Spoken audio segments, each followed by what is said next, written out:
Welcome to the Fear and Greed Afternoon Report for Tuesday, the 16th of August, 2022. I'm Sean Aylmer, and every afternoon we've got the 5 stories that happened today that you need to know about.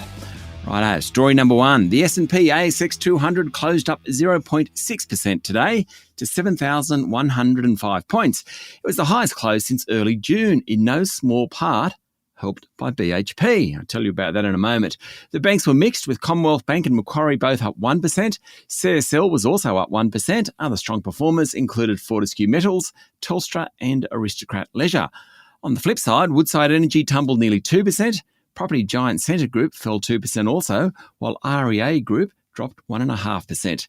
Challenger was the worst performer, down more than 10% after its half-year result disappointed investors. Buy now, pay later group Zipco was off 8%. The best performer was tracking group Life 360. Its share price rose nearly 5% after management said it's on the way to profitability, with a jump in users and subscribers. For the first half of this calendar year, the group lost $32 million. Story number 2, BHP today outlined a massive underlying profit of $21.3 billion for the 2022 financial year. Now, that's the second largest in its history, and it also outlined another bumper dividend, sending its share price up nearly 5%. High commodity prices, particularly coal and iron ore, underpinned the results.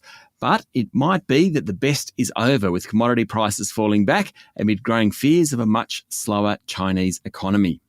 Story number 3. The Reserve Bank board minutes from its meeting 2 weeks ago were released today, and it's clear that while it has lifted rates for 4 months running, it isn't on a set path to hit a target.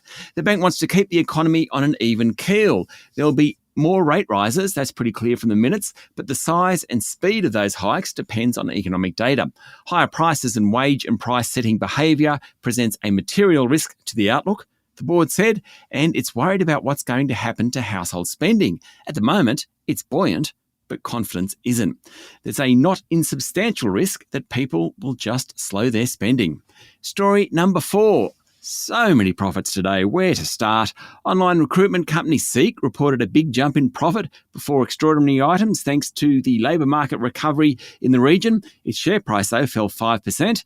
The country's largest property group, Goodman Group, grew operating profits by 25% last financial year, with revenue breaking through the $5 billion mark. Its share price closed down just a touch, and pandemic e-commerce favourite Temple & Webster has outlined a drop in net profit and warned that sales since the end of the financial year have been slow.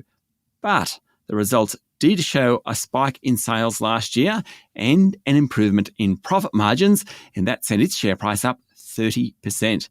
Not bad. And story number 5, we're going to Canberra. Former Prime Minister Scott Morrison is under pressure to resign from politics after it emerged that he took over 5 so-called shadow portfolios when in government, 4 of which the presiding minister didn't seem to know about. Current Prime Minister Anthony Albanese called it an unprecedented trashing of our democracy. Mr Morrison, who became shadow ministers for Health, Finance, Resources, Home Affairs and Treasury, today said he hadn't needed to use the additional powers and apologised to his colleagues. That's it for the afternoon report for Tuesday, the 16th of August, 2022. Don't forget to hit follow on the podcast and find Fear and Greed on LinkedIn, Twitter and Facebook. Join Michael Thompson and I tomorrow morning for the Fast 5 by Fear and Greed, the top 5 business stories you need to know in 5 minutes. I'm Sean Aylmer. Enjoy your evening.